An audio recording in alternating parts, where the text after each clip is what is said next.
Chapter 23 probability exercise 13.3 की examples करने से पहले मैंने एक चीज़ नोट की है। बड़े बच्चों को ना ये समझ नहीं आता कि कहाँ पे टोटल प्रोबेबिलिटी लगानी है और कहाँ पे बेस थ्योरम लगानी है। ठीक है, तो मैं आपको पहले इसके बीच में डिफरेंस बता देता हूँ, दोनों का डिफरेंस क्या है।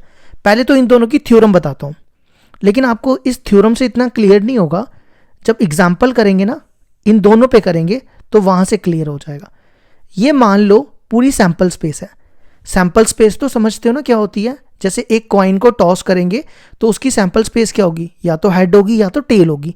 वो हो गया सैम्पल स्पेस। ठीक है, तो देखो इसके ना मैं इवेंट्स ले लेता हूँ। ये मान लो E1 ले लिया। इवेंट समझते हो, इवेंट्स क्या होते हैं। देखो जिसको इवेंट्स के बारे में भी नहीं पता, मैं उसके लिए भी यहाँ बता देता हूँ। जैसे देखो मैंने मान लिया 2 कॉइन्स और टॉस, तो उसकी सैम्पल स्पेस ये बनती है। ठीक है, अब इवेंट्स क्या होते हैं, मैं यहां पे बोलूं गेटिंग 2 हेड्स, तो ये जो मैं इवेंट्स निकाल रहा हूं ना 2 हेड्स में HH, ये A यहां पे इवेंट्स है। इवेंट्स का मतलब होता है कि A जो है वो S का सबसेट होगा। इवेंट्स का मतलब हो गया कि this number is a subset of S, ये होता है इवेंट्स का मतलब। ये E1 ले लिया, दूसरा इवेंट ले लो E2, तीसरा ले लो E3, इसी तरह सो ऑन, लास्ट ले लिया हमने EN। ठीक है, और एक चीज ध्यान में रखना कि इन दोनों का जब आप इन सबका यूनियन करोगे ना, E1 union E2 union E3 up to so on union EN, ये सैंपल स्पेस के इक्वल होता है। ठीक है, और अगर आप इन सबका इंटरसेक्शन करोगे तो ये 5 के बराबर होता है। E1 intersection E2 intersection E3 up to so on, मतलब इनके बीच में कुछ भी कॉमन नहीं होगा। एक तो समझ आई मेरी बात, सबका यूनियन करोगे तो सैंपल स्पेस आएगी और सबका इंटरसेक्शन करोगे तो 5 आएगा। अच्छा, अब हम इनके बीच में कोई ए कोई सेट ले लेते हैं, इवेंट ले लेते हैं। Let A be any event which occurs, वो E1 में भी होगा, E2 में भी होगा और E3 में भी होगा और EN में भी होगा। देखो मैं आपको बना के बताता हूं। जैसे ये देखो, ये आ गया हमारा A इंटरसेक्शन E1। ठीक है, ये क्या होगा A इंटरसेक्शन E1। जैसे ये देखो, ये हमारा होगा A इंटरसेक्शन E2, ये हमारा होगा A इंटरसेक्शन E3, ये हमारा होगा A इंटरसेक्शन EN। ठीक है, इसी तरह ये सारे यहां लिख दो, लास्ट में लिख दो इसको, क्योंकि बीच वाला तो कोई भी हो सकता है ना, A इंटरसेक्शन EN। अब टोटल प्रोबेबिलिटी और बेस थ्योरम में देखो क्या फर्क होता है। टोटल प्रोबेबिलिटी में क्या होता है कि हमें यहां पे A की प्रोबेबिलिटी निकालनी होती है। किसकी प्रोबेबिलिटी निकालनी होती है, A की। और बेस थ्योरम में क्या फर्क होता है, अब हमें यहां पे कुछ भी पूछ सकता है कि E1 की प्रोबेबिलिटी निकालो, E2 की निकालो, E3 की निकालो या EN की निकालो, जब A पहले का हो चुका है। देखो आपने कंडीशनल प्रोबेबिलिटी पढ़ी। कंडीशनल प्रोबेबिलिटी का क्या मतलब होता था, कंडीशनल प्रोबेबिलिटी का मतलब होता था कि A की प्रोबेबिलिटी निकालो, B पहले से हो चुका हुआ है, मतलब B की प्रोबेबिलिटी पहले से अकर कर चुकी हुई है। तो यहां पे हमें क्या निकालनी होती है, या तो E1 की प्रोबेबिलिटी या E2 की या E3 की, किसी की भी। तो हम इन 1 2 3 को I मान लेते हैं। ठीक है, मतलब किसी की भी निकालनी हो सकती है अपॉन A। इसका मतलब क्या हो गया कि हम मान या 1 ही रख लो, 1 रख लो यहाँ पे। ठीक है, मान लो E1 की निकाल रहे हैं। इसका मतलब होता है कि हम E1 की प्रोबेबिलिटी निकालना चाहते हैं जब A की प्रोबेबिलिटी पहले की हो चुकी है। ये फर्क होता है दोनों में। इसमें क्या करना होता है, टोटल प्रोबेबिलिटी में A की प्रोबेबिलिटी निकालनी होती है और बेस थ्योरम में इनमें से किसी एक की प्रोबेबिलिटी निकालनी होती है जब A की प्रोबेबिलिटी पहले की अकर कर चुकी होती है। ठीक है, अब इसका फॉर्मूला देखो क्या होता है। इसका फॉर्मूला होता है E1 into A by E1। A by E1 का मतलब क्या हो गया, फिर से बता देता हूं। A बाई E1 का मतलब हो गया कि हमें A की प्रोबेबिलिटी निकालनी है और E1 पहले का अकर हो चुका है। ये एग्जाम्पल दूंगा ना, उससे ज्यादा क्लियर हो जाएगा। अभी फिलहाल थ्योरम समझ लो बस। इसी तरह E2 into probability of A by E2 और प्लस ये चलता रहेगा। ठीक है, इसमें हमने E1 बाई A लिखा हुआ है। देखो अगर आपको इसका प्रूफ करना है ना, इसका प्रूफ मैंने जब इसकी वीडियो कराई थी एक्सरसाइज की, तो वहां पे इसका भी प्रूफ करवाया हुआ है, इसका भी प्रूफ कराया हुआ है। जिसको प्रूफ देखना है वो वहां जाके प्रूफ देख सकता है। अब E1 बाय ए में क्या होगा, E1 आपने फॉर्मूले में लिखना है E1 A बाय E1, ठीक है। फिर नीचे same E1 into A bye E1, फिर E2 into A by E2 plus so on चलता जाएगा। देखो ये पूरा जो है ना, इसको आप P ऑफ A भी लिख सकते हो, ये PA ही है, देखो ध्यान से, है ना। अगर मैं इसको लिखना चाहूं तो, वैसे हम लिखेंगे नहीं, फिर भी मैं आपके समझाने के लिए लिख रहा हूं। ये बनेगा PE1 into A bye E1। अगर आप डिनोमिनेटर देखो, डिनोमिनेटर क्या बनता है, PA ही बनता है ना। तो ये फर्क होता है, इसमें A की प्रोबेबिलिटी निकालनी होती है, टोटल प्रोबेबिलिटी में A की प्रोबेबिलिटी निकालनी है, और बेस थ्योरम में हमें इनमें से किसी एक की प्रोबेबिलिटी निकालनी होती है जब A की प्रोबेबिलिटी पहले की अकर कर चुकी हो। ये आपको इतना तो क्लियर हुआ नहीं होगा। एग्जाम्पल देता हूं, एक एग्जाम्पल दूंगा जिसमें दोनों का आंसर निकालूंगा, वहां से क्लियर हो जाएगा। और जिसको इन दोनों का प्रूफ देखना है वो एक्सरसाइज 13.3 में जाके देख सकता है, ठीक है। अब हम एक एग्जाम्पल लेते हैं। अब देखो हमने दो एग्जाम्पल्स लिए हैं, एक हमने टोटल प्रोबेबिलिटी पे लिया है और एक बेस थ्योरम पे लिया है, ठीक है। तो आपको दोनों क्लियर हो जाएंगी। देखो कैसे। अब bag 1 contain 4 reds and 3 black balls. ये मान लो बैग है, इसमें 4 रेड है और 3 ब्लैक है, ठीक है। Bag second contain 2 red and 4 black balls. ये सेकंड बैग है जिसमें 2 रेड है और 3 ब्लैक है। आगे पढ़ो, 2 रेड और 4 ब्लैक, सॉरी 4 3 और 2 4। 1 bag is selected eight random from the second bag, 1 ball is drawn, find the probability that the ball drawn is red. देखो क्या कहता है, ये बैग 1 है, ये बैग 1 और ये बैग 2। आपने क्या करना है, मान लो आपके सामने 2 बैग पड़े हुए हैं, आपने दोनों बैग को देखना है, उनमें से किसी एक बैग में से बॉल निकालनी है, लेकिन वो बॉल रेड निकलनी चाहिए। तो बताओ कि उस बैग की मतलब उसकी रेड की प्रोबेबिलिटी क्या होगी। समझ आई? दोबारा सुनो, 2 बैग हैं, दोनों बैग में से कोई एक बॉल निकालनी है, लेकिन वो रेड निकालनी है, ठीक है। तो आपने बताना है उसकी प्रोबेबिलिटी क्या होगी। तो देखो, मान लो आपने E1 यहां पे ले लिया, बैग E1 को ले लिया, बैग 1 इज सिलेक्टेड, वो E1 हो गया, ठीक है। और E2 ले लिया, बैग सेकंड इज सिलेक्टेड। अब देखो 2 बैग हैं, तो E1 की प्रोबेबिलिटी क्या हो जाएगी, 1/2, है ना, क्योंकि 2 बैग हैं तो 2 में से एक की प्रोबेबिलिटी 1/2 होगी। इसी तरह प्रोबेबिलिटी ऑफ E2 क्या हो जाएगी, वो भी 1/2। लेकिन अब आपको किसकी प्रोबेबिलिटी निकालनी है, रेड की, वो A ले लो, ठीक है। यहां पे आपको प्रोबेबिलिटी निकालनी है रेड की। तो देखो कैसे करेंगे। तो सबसे पहले हमें क्या निकालना पड़ेगा, A bye E1। A bye E1 का क्या मतलब हुआ, ये आपने कंडीशनल प्रोबेबिलिटी में पढ़ा है ना। A बाय E1 का मतलब हुआ कि E1 पहले से अकर कर चुका है, तो बताओ कि A की प्रोबेबिलिटी क्या होगी। और A को आपने क्या लिया, रेड। तो आप देखो E1 में कितनी रेड है, E1 में 4 रेड है, और टोटल कितने हैं, 4 + 3 7, ठीक है। इसी तरह A by E2, A by E2 का क्या मतलब हुआ कि E2 बैग पहले से अक्कर कर चुका है, मतलब, तो बताओ A की प्रोबेबिलिटी क्या होगी। तो देखो A है यहां पे रेड, तो E2 में रेड कितने हैं, 2, और टोटल कितने हैं, 6, ठीक है। अब हमें निकालना है प्रोबेबिलिटी किसकी, रेड की। रेड हमने क्या लिया यहां पे A, तो प्रोबेबिलिटी ऑफ A।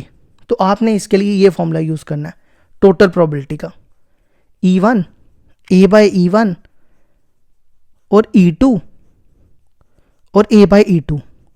अब आप यहां पे वैल्यूज डालो तो आंसर आ जाएगा, इतना तो कर ही लोगे ना आप। अब दूसरे का फर्क बताता हूं मैं क्या, ये वैल्यूज डाल रहे हैं, ठीक है। अब आ जाओ बेस थ्योरम पे। बेस थ्योरम में यही सेम क्वेश्चन है। अब bag 1 contain 4 red and 3 black balls, second bag second contains 2 red and 4 black balls, 1 ball is drawn at random from one of the bag and is found to be red, find the probability that it was drawn from bag second. इसमें और इसमें क्या फर्क है, इसमें बताना था कि प्रोबेबिलिटी रेड की निकालो। इसमें ये बोला है कि रेड बॉल तो निकालनी है, लेकिन क्या प्रोबेबिलिटी है कि वो सेकंड बैग में से सेकंड बैग की प्रोबेबिलिटी निकालनी है। मेरी बात समझ आई? इसमें क्या निकालना है? रेड की प्रोबेबिलिटी, और इसमें निकालना है कि क्या प्रोबेबिलिटी है कि जो हम एक ही जो रेड बॉल की प्रोबेबिलिटी निकाल रहे हैं कि वो रेड बॉल सेकंड बैग से निकलनी चाहिए, उसकी प्रोबेबिलिटी निकालनी है। मतलब देखो यहाँ पे हमें किसकी प्रोबेबिलिटी निकालनी है? सेकंड बैग की। सेकंड बैग क्या है यहाँ पे? E2। ये देखो E2 है ना, और किसकी प्रोबेबिलिटी निकालनी है उसमें से? रेड की। तो वो बना E2/A।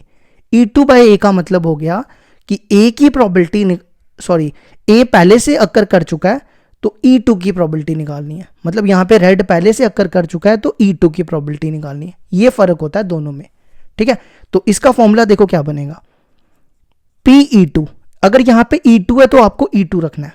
जैसे अगर यहाँ 1 था तो 1 रखा था, अगर यहाँ 2 है तो ऊपर आपको 2 रखना है और नीचे सेम रखना है। E2 इंटू A/E2 और अपॉन में यही सेम फॉर्मूला लिख देना है, बस इसमें वैल्यूज डाल देनी आगे, ठीक है। वो तो आपने पहले की लिखी हुई है, तो समझ आ गया इसमें और इसमें क्या फर्क है। इसमें यह था कि प्रोबेबिलिटी निकालनी है रेड की, इसमें यह था कि रेड सेकंड बैग में से रेड बॉल की प्रोबेबिलिटी निकालो। सेकंड बैग में से रेड बॉल की प्रोबेबिलिटी निकालो, ठीक है। इसमें तो था खाली रेड की निकालो। अब वो रेड किस में से आती, पहले से आती या दूसरे से आती, वो तो हमने निकाल दी। लेकिन इसमें यह था कि वो जो रेड बॉल है वो बैग सेकंड से ही आनी चाहिए, ठीक है। तो ये फर्क होता है दोनों में। अब इसके बाद स्टार्ट करते हैं एक्सरसाइज 13.3 की एग्जांपल्स। चैप्टर 13 प्रोबेबिलिटी, एक्सरसाइज 13.3 की example number 15। A person has undertaken a construction job. मतलब कोई पर्सन है, उसने कंस्ट्रक्शन का काम लेके रखा है। The probability are 0.6% there will be strike. कहता है अगर स्ट्राइक हुई तो 0.65 का मतलब होता है कि 65%, कि 65% चांस है कि स्ट्राइक होगी। अगर 65% स्ट्राइक चांस है होगी तो 35% ये भी होगा कि नहीं भी होगी, है ना। 65% चांस है कि स्ट्राइक होगी तो 35% है कि स्ट्राइक नहीं होगी। 0.80 that the construction job will be completed on time if there is no strike। कहता है अगर स्ट्राइक हुई तो 80% चांस है कि काम कंस्ट्रक्शन जॉब का कंप्लीट हो जाएगा, ठीक है। And 0.32% that the construction job will be completed on time if there is a strike।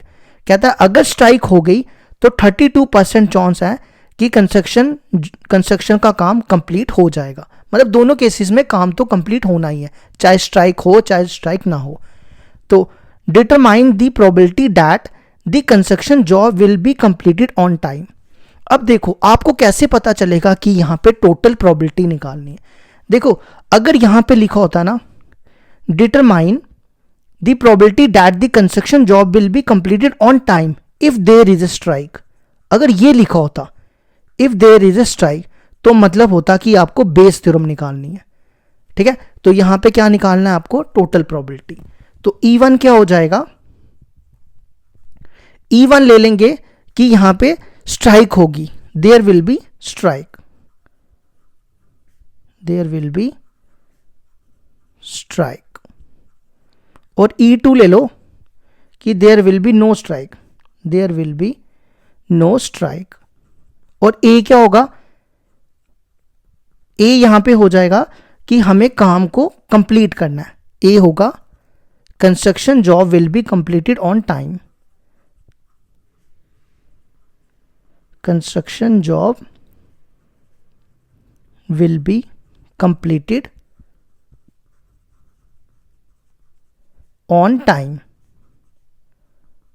तो सबसे पहले E1 की प्रोबेबिलिटी निकालो। E1 की प्रोबेबिलिटी देखो क्या होगी, देखो यहां पे लिखा है देयर विल बी स्ट्राइक, तो स्ट्राइक होने की प्रोबेबिलिटी क्या है? 0.65, ठीक है। तो प्रोबेबिलिटी ऑफ E2 क्या होगी? E2 हो गया there will be no strike, तो वो मैंने पहले ही बता दिया था 35%। वो आपने कैसे निकालना है? 1 में से 0.65 माइनस करोगे तो 0.35 आ जाएगा, ठीक है। अब हम निकालेंगे A/E1। A by E one का मतलब हुआ कि स्ट्राइक होगी लेकिन काम फिर भी कंप्लीट होगा। तो देखो यहां लिखा हुआ है 0.80 that the construction job be completed on time if there is no strike, और 0.32%, ये देखो 0.32% there will be completed, construction job will be completed if there is strike. तो हमने E1 को यहाँ पे स्ट्राइक माना हुआ है, तो वो हो गया 0.32। और ए बाई ई टू का मतलब हो गया, ए बाई ई टू का मतलब हो गया कि स्ट्राइक नहीं होगी फिर भी काम कंप्लीट होगा। तो वो देखो ये लिखा हुआ है 0.80 काम जो है वो कंप्लीट हो रहा है अगर स्ट्राइक नहीं होगी। तो हमें निकालना है ए की प्रोबेबिलिटी। ए की प्रोबेबिलिटी निकालने के लिए हमने फॉर्मूला पढ़ा E1 into A by E one plus E2 into A by E to.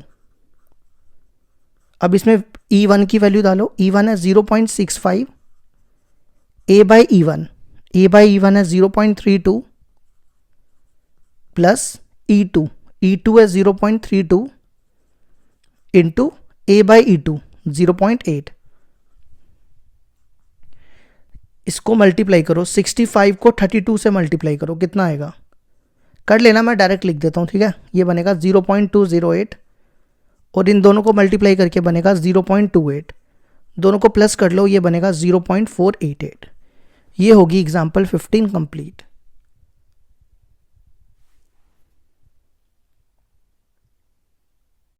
Example number 16 है बैग 1 कंटेन, ये बैग 1 आ गया, इसमें 3 रेड और 4 ब्लैक है, 3 रेड और 4 ब्लैक, ठीक है। फिर दूसरा बैग है Another bag second contain 5 red and 6 black, ये 5 red और 6 black। One ball is drawn at random from one of the bag and it is found to be red, मतलब इनमें से कोई बॉल निकालनी है एक और वो कौन सी होनी चाहिए, रेड। कहता है क्या प्रोबेबिलिटी है कि find the probability that it was drawn from bag second, तो क्या प्रोबेबिलिटी है कि वो सेकंड बैग से होगी। देखो अगर इसने खाली बोला होता ना कि रेड की प्रोबेबिलिटी निकालो तो टोटल प्रोबेबिलिटी होती, लेकिन इसने बोला है कि क्या प्रोबेबिलिटी है कि वो बैग सेकंड में से रेड बॉल निकलेगी, तो हमें बेस थ्योरम निकालनी पड़ेगी, ठीक है। तो यहां पे E1 हो जाएगा, E1 क्या होगा कि हम पहले बैग में से निकाल रहे हैं, फर्स्ट बैग सेलेक्ट कर रहे हैं, फर्स्ट बैग इज सिलेक्टेड, तो और E2 हो जाएगा सेकेंड बैग इज सिलेक्टेड। तो ए क्या होगा, हमें कौन सी बॉल निकालनी है, red. A ball is drawn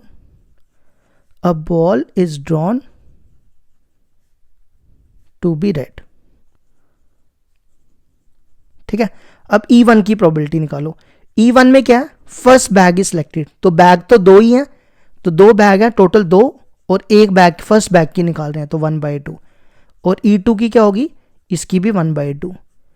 अब ए बाई ई वन का मतलब हुआ कि फर्स्ट बैग में से रेड बॉल सेलेक्ट करनी है, तो रेड बॉल देखो कौन सी है, फर्स्ट बैग में रेड कितनी है 3 और टोटल कितनी है 4 + 3 7।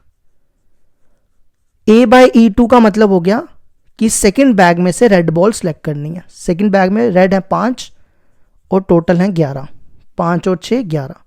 अब हमें यहां प्रोबेबिलिटी निकालनी है कि वो बॉल जो है वो सेकंड बैग में से मिलनी चाहिए, ठीक है। तो हमें क्या करना है, सेकंड बैग में से रेड बॉल निकलनी चाहिए, तो मतलब यहां लिख लेना यूजिंग बेस थ्योरम। अब देखो इसका फॉर्मूला होता है PE2, अगर ऊपर E2 है तो आपको E2 ही लिखना है, A बाई E2 फिर PE1 into A by E1 PE2 into A by E2। अब E2 की प्रोबेबिलिटी देखो क्या है 1/4 और A बाई E2 की 5/11। E1 की प्रोबेबिलिटी 1/2, ये 1/2 थी, मैंने 4 नहीं लिखी, ये गलत लिखी है, मैंने ठीक करना है इसको, इसकी भी 1/2 आएगी, 1/2। A बाई E1 की क्या होगी 3/7, फिर 1/2 इंटू 5/11, ये बनेगा 5/22, 3/14, 5/22। इसका एलसीएम ले लो, कितना आएगा एलसीएम? 14 और 22 का एलसीएम क्या होता है? 14 और 22 का एलसीएम यहाँ ले लो, 2 से 7, 11 से 7 और फिर 11, तो ये बनेगा कितना? 14 इंटू 11, 14 इंटू 11 हो गया 154, 14 इंटू 11, हाँ 154, यहाँ आएगा 154। 14 को 154 से डिवाइड करोगे 11 बचेगा, 11 इंटू 3 33, 22 को 154 से डिवाइड करोगे 7 बचेगा, 7 5 जा 35, तो ये बन गया 5/22। इसको उल्टा कर लो, 154, 35 प्लस 33, 168, नहीं 68, ये कटेगा कितने से? 7 से, तो आंसर आएगा 35/68। ये हो गया हमारी example 16 complete.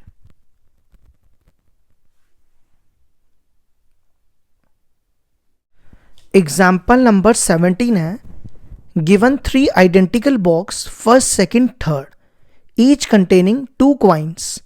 In box 1 both coins are gold, coins in box 2 both coins are silver, and in the box 3 there is 1 gold and 1 silver coin. देखो क्या है, 3 बॉक्सेस हैं, हर बॉक्स में 2 कॉइन है।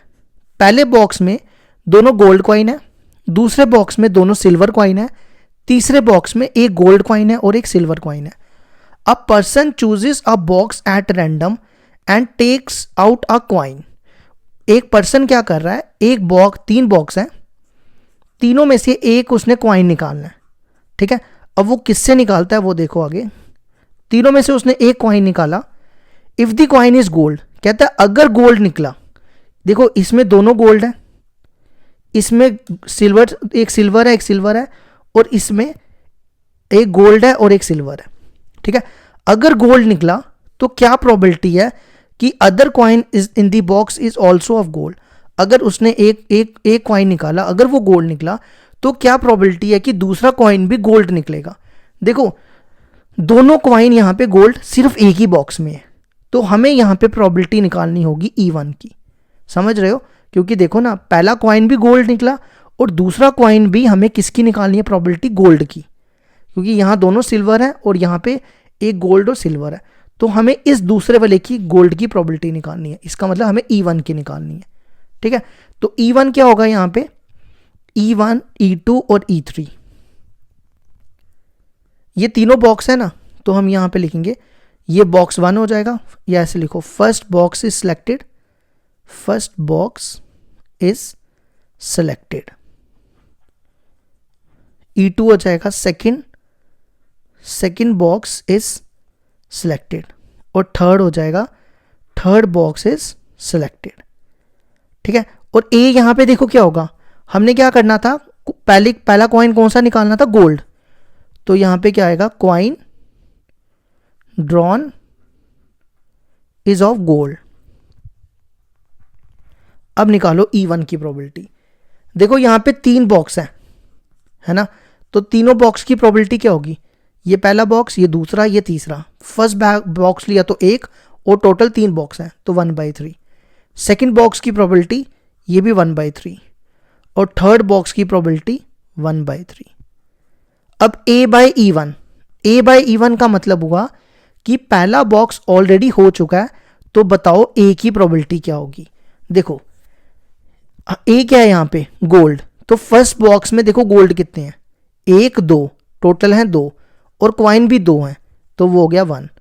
A/E2 का मतलब हो गया कि सेकंड बॉक्स में से गोल्ड की प्रोबेबिलिटी निकालनी है। सेकंड बॉक्स में गोल्ड देखो कोई भी नहीं है, 0, और टोटल कितने हैं? 2, तो 0/2। A/E3 का मतलब हो गया कि थर्ड बॉक्स में से गोल्ड की प्रोबेबिलिटी निकालनी है। गोल्ड है थर्ड बॉक्स में 1, और टोटल है 2, ठीक है।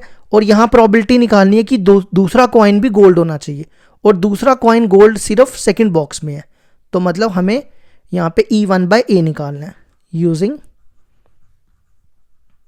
Bayes theorem. देखो अगर इसने पूछा होता ना खाली गोल्ड कॉइन की प्रोबेबिलिटी निकालो तो टोटल प्रोबेबिलिटी लगती, लेकिन इसने पूछा है कि दूसरा कॉइन भी गोल्ड होना चाहिए, मतलब फर्स्ट बॉक्स में दूसरा कॉइन भी गोल्ड होना चाहिए, तो फर्स्ट बॉक्स में ही दूसरा गोल्ड है क्योंकि दूसरा तो दोनों में सिल्वर ही है। तो E1/A, तो आपको ऊपर E1 लिखना है और नीचे A/E1। फिर यहां पर probability of E1 into probability of A/E1, probability of E2 into probability of A/E2, फिर E3 into probability of A/E3। 3 है ना यहाँ पे, इसलिए E3 तक गए। E1 की प्रोबेबिलिटी 1/3 और A/E1 की प्रोबेबिलिटी 1, फिर इसकी 1/3 और A/E1 की 1, E2 की भी 1/3, A/E2 की 0, फिर E3 की 1/3 और A/E3 की 1/2, तो ये बनेगा 1/3, ये तो 0 हो गया, 1/3 1/6। एलसीएम लो इसका, एलसीएम आ जाएगा इनका 6, तो यहाँ पे 3 को 6 से डिवाइड करोगे 2, 6 को करोगे तो 1, 1/3 3/6, उल्टा कर लो 1/3 इंटू 6/3, ये कटेगा इससे, तो आंसर आ गया 2/3। ये होगी हमारी एग्जाम्पल 17 कंप्लीट।